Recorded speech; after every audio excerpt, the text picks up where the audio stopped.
Well, here we are this morning with Roberta Luskin-Hawk, who is now the Chief Executive of Providence St Joe's and Providence Redwood Memorial. Roberta, thank you. I know that you're super busy. You're probably stressed right now. I know that you cancelled leave this week to be able to be here for our community. I just want to ask, how are you? How are you feeling right now as the CEO? Well, thank Or the thank you for executive? asking. It's a challenging time. I mean, but when you're in these positions, your job is to rise to the challenges. So, trying to do my best. It's interesting. I think my goals are, to keep healthcare going for the community, all the regular care we provide. Position our team to respond to the pandemic and the surge that we're seeing, and support the caregivers who are doing it because they're exhausted after 18 months of this. To continue to do our work to look towards the future. This is a transformative time in Humboldt and in healthcare, so we want to be able to do all that, and then really take the time to communicate. To help people understand what they can do to keep our community safe and to keep our economy healthier. Well, people, as this with HumCo Biz, our vodcast here, people would wonder, what has health got to do with the economy? So I'm glad you brought that up because right now it's affecting all of us. And as the voice of business in Eureka, we wanted to get your perspective on what you're doing and what effect it has on you, which then affects our local businesses. But you talked about the staff, the great staff. I've been a patient here a number of times. I've been seeing some really desperate, heartfelt messages from IC. There was a wonderful ICU nurse the other day that put out a great plea for this community and saying, I'm sad, I'm struggling, we're struggling, we want to give the best, 100%. How is your community, your staff? Yeah, I think that while COVID has had a huge impact on the entire community emotionally, the isolation, Yes. the fear, the healthcare community and our caregivers and our physicians and other providers have been so extraordinarily impacted. Frankly, they're exhausted. It's been, for a long time it was this period of hypervigilance, trying to make sure you didn't get sick, bring something home to your family, rushing in to take care of people even when you were afraid. That was all pre-vaccine mostly. Certainly there was a lot of gratitude around when the vaccine came out, Yeah. from people who then could take care of patients more safely. But the length of this, the recent surge, again, when we all had hope that life was going to be more normal, is taking a toll emotionally. And I think that when we look, staffing in healthcare in Humboldt has always been challenging, but right now there's this huge national workforce shortage as in healthcare as in other areas. And so they feel stretched thin. They are tired, and they want to know that everyone is doing everything they can to prevent one more person from dying, one more person from getting sick. You talked about the emotional toll, and I'd just like to share with you what I'm hearing this week from our business owners and from businesses themselves, that just this last week there have been more people that have been tested positive. And we know right now our rate is hitting 20%. And yesterday was the highest spike. What was the number yesterday? I think 82, I believe. 82. So, and people are getting tested, and thank you for getting tested, because the impact that we're having on our businesses, I've had more than half a dozen people ring up to say that they may have to close their business because either they've contracted the virus, they have to isolate, or their staff have, which in turn has that. We had a scare at our office. We were lucky. We found out on a Friday.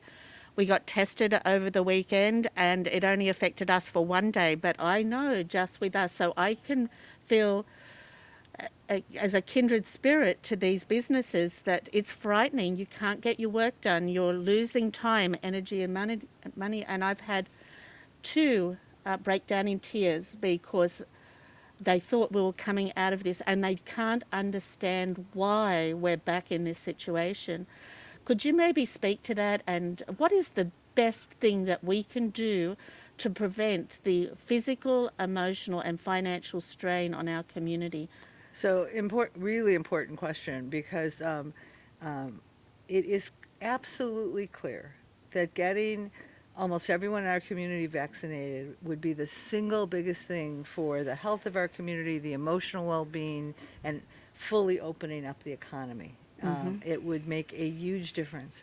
Until that time, while we encourage people to get vaccinated, I fully support the county mask mandate, where we know in Humboldt County we were extraordinary during the first part of the pandemic. We did that by masking, by taking all the precautions we could. And everyone had reason to be hopeful when the mask mandates went away. But we knew that we really wanted at least 70% vaccination rates, ideally really 80 or 90%, and that we didn't have that. So there was always a concern about what would the consequence be, and there probably was always some recognition that there'd be more cases. The Delta variant has been a game changer, and across the country, really it'll be across the world, not just in Humboldt. But what changed is the risk that we knew would be there to some extent, that maybe we in some ways would say, okay, to have a more open economy and get our lives back, we're willing to take a risk. We've offered vaccine to everybody.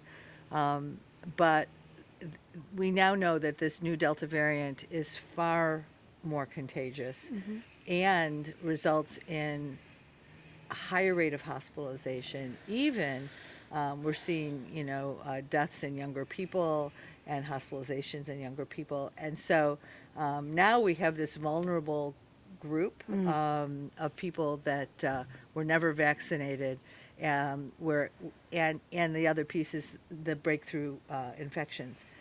It's important for the, so I think that it's important to understand that the biggest thing we can do as a community is embrace vaccination. Over 160 million Americans have had it. It's overwhelmingly safe and effective at preventing death and hospitalizations, right? Those two big things. But it's, in the meantime, I think embracing this mask mandate is important. Roberta and I met quite a few years ago, just as you were coming into this position, and I just warmed to you dearly.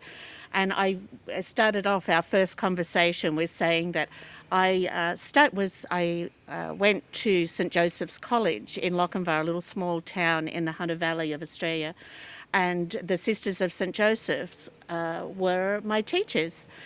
And so while I was there studying at a little tiny college, getting in the trouble all the time and having to scrub the floors with toothbrushes and such, you went down a different path and you studied. What's your profession? What is your specialty? So I'm actually an infectious disease specialist, which meant that during my clinical career, I took care of patients with all kinds of infections, anything from malaria to HIV to bad pneumonia or tuberculosis. I also had the privilege of being very involved in AIDS research under Dr. Anthony Fauci.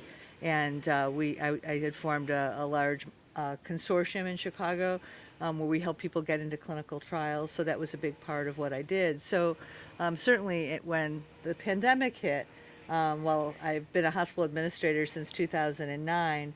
I at least had that as a background to help with my team. And I've got a fabulous team here of professionals, including infection prevention, infectious disease docs, and others, create a path for us to take care of the community.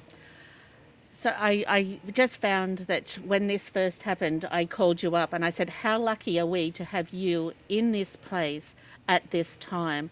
So when we're researching all of the information, and we can all be Dr. Google, I'm on there all the time, I've got a little scratch here. we can all be Dr. Google, but any time that I've wanted information, I wanted correct information, informed information from people that have spent their life dedicated to this, I've come to Roberta. So I trust everything that you give to me, and that's the good, the bad and the ugly, and I try and prepare myself and then share with our community through our messaging the message that you're giving me, and not trying to pretend that I know anything other than what the facts are. And they're hard sometimes to live with. And I just want to thank you for your dedication to our community through this hard time. That brings me something you said, the emotional and physical cost. Coming from Australia, we have a different medical system here and cost. And I don't really understand, even when I get a bill from you coming in to get a procedure or such. Oh, what's this? What's this? What is the financial cost? If someone, say the worst scenario, someone contracts COVID and they have to come in and maybe put into an ICU bed, what's the personal cost? I've not heard one person talk about this. Is that something that I can ask you? Yeah, and I don't have the exact numbers, but suffice it to say, when we look at how do we create a cost-effective healthcare model, it's all about prevention, right? So it's really about getting the vaccine, being safe, and not coming in. When someone has an ICU stay, and sometimes these are weeks long, it can be hundreds of thousands of dollars in cost to the healthcare system. Yes. Whether that gets to the patient depends. Sometimes it goes to Medi-Cal, where it may be picked up by the state and the federal government, ultimately in our Cost me. taxes. Thank you. It may come to Medicare, where depending, if you have a 20% copay, it could be a big personal responsibility, but minimally it costs society. If you have a commercial insurance, again, it depends on how much of a deductible you have in copay. But there is, some of it may impact the individual patient. Certainly if patients, depending on their financial situation, there's a lot of stuff that we write off because patients don't have the wherewithal to pay it. But that cost has to be paid by somebody. Right. The cost to society, to our tech structure, to the healthcare infrastructure, if we're covering that cost, then we can't make an investment in the next technology. The cost is substantial. And so from a pure economic standpoint, it makes no sense to allow that to happen if you can avoid it. We talked about the emotional cost. Now we've talked about the personal cost to the person that may end up in hospital. And then we've talked about the larger cost. We've talked about your nurses and the business owners. What about the children? How right now children under 12 can't be vaccinated? Are you seeing anything coming to the future? Because we're about to hit those kids coming back to school. And that means that mums and dads that are homeschooling are probably at their wits' end now, not thinking that this was going to happen. Have you heard what's going to happen with vaccination in children? Or if that's not happening, what is your recommendation for children? Yeah, so I did a program with Dr. Hoffman last night, and he was very articulate about this. I mean, I think that there is work being done studying the vaccine in younger kids, so that will happen. More will come. For the most part, when kids return to school, they're being asked to wear masks and to try to do that to the best of their ability. We know that for their psychological and normal development, that the socialization and education is really important. So right now the intent is to get them back in the classroom if at all possible. It is critical that the teachers are vaccinated. For instance, there was a story about a classroom outbreak where there was an unvaccinated teacher reading a story without a mask, and the kids in the front row got it and the kids in the back row didn't. So I think there's a lot of among educational professionals, a lot of look at how do we get kids back to school, but do it as safely as possible. And then what can we do personally? When we went into lockdown and we were coming out of it, we started being able to go back inside but wearing masks. For example, Philip and I, you and I, love to go out and have dinner, have a glass of red wine and socialise with our friends. I'm not sure that I feel so comfortable doing that right at this moment, I want to be part of the solution. What can we as a community do to be part of that solution? So, and this comes down to opinion and not public health policy. At this point, I'm not going inside restaurants. It's just my preference right now. Restaurants, I think, are an important part of our economy here. Yes. So to the extent that they can create outdoor spaces for people to dine and separate them is important. I think that you don't want to take that mask down except with a small group of people who are being as careful as you are. So we had a reception plan for our leaders because I just wanted to thank them. They not only are doing their regular job and getting ready for a huge electronic health record conversion, but they're doing all this, and I wanted to thank them. Yes. And once this happened, I canceled it, and it was going to be outdoors, but it was just too many people eating and drinking, and I didn't feel comfortable. So, but that is not a public health policy. That is just my preference in the moment. I think we should just be extra careful right now. But if people, again, if people would get vaccinated, it would really tamp it down. I do want to point out that we're asking for masks for people not only unvaccinated but vaccinated. Yes. And there are breakthrough cases. They would rarely end up with hospitalization, but you can spread it to other people. Others. And what we're doing here at the Chamber, again, is we're cancelling or postponing our in-person events. Our board and committees are not meeting. We're going back to Zoom there. Our staff, we're wide apart. We have our own offices, but we're all wearing masks when we come out of our offices. We have the HEPA filters in there to circulate the air. We're trying to do everything. I could not look myself in the mirror if I caused even one person to suffer, emotionally, physically, financially. That's me personally. And I'm not always the kindest person, but, I'm Australian. One of our favourite terms is, take a spoonful of cement and toughen up, But in this case, I have become very empathetic to our community. And maybe that's because I get to talk to you. I reach out to you, our office, Susan, Alex, all of the people in our office are talking to our business community all the time.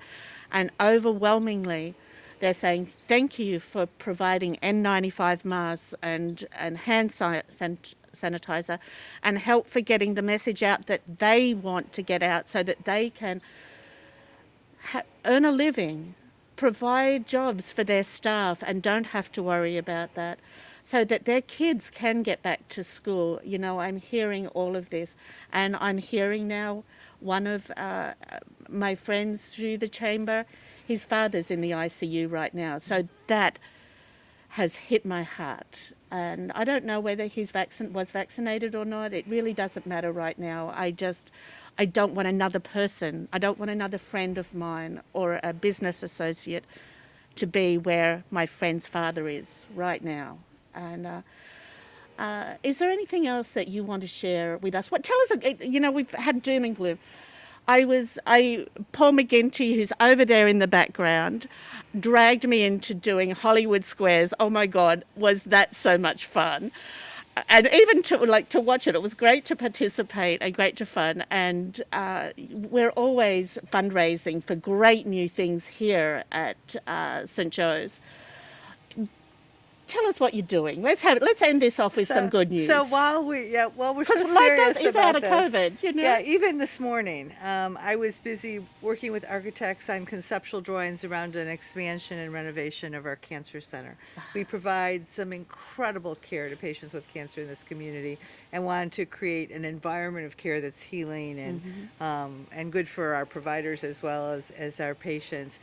We similarly were looking at renovations for Redwood Memorial to again enhance the care environment for patients there. We've been this year we brought in a new cardiac surgeon who's doing exemplary work, and we're working on something called ECMO. So if in those rare circumstances, even less about cardiac surgery, but he and the rest of the team have the capability to put people on this special type of life support if they need to get flown out under very challenging situations. And so we're working on plans to set that up with the technology and the centers. So at the same time that we are taking care of people every day with heart attacks and trauma and strokes and cancer, and then we respond to patients with COVID, we are looking to the future. I mean, when you look at Humboldt County, especially with the transformation things happening with broadband coming in and HSU, and we know we need housing, which we'll work on. But healthcare has to be in lockstep with the community. My sense is that the business community and Humboldt will thrive if we can make sure that we're providing the healthcare we need, and it's part of why we, in partnership with Open Door, formed the Family Medicine Residency. We've got 17 young doctors training, here and thinking, who will stay in the future. So, I think we should end on a high note. There's incredibly important work happening that is very forward facing. I love that. We're here today with Roberta Luskin-Hawk, who knows what she's talking about. This has been her life study, and it seems just you've turned full circle to make that the voice here in Humboldt County. I am so lucky, and we're so lucky to have you as our personal leader and confidant and advisor to get our economy going again, to get emotionally back on track. And that's all part of business and looking after the well-being of our community. I thank you for your leadership. This is HumCo Biz, and we leave here with Roberta Luskin-Hawk. Thank you. Thanks for having me.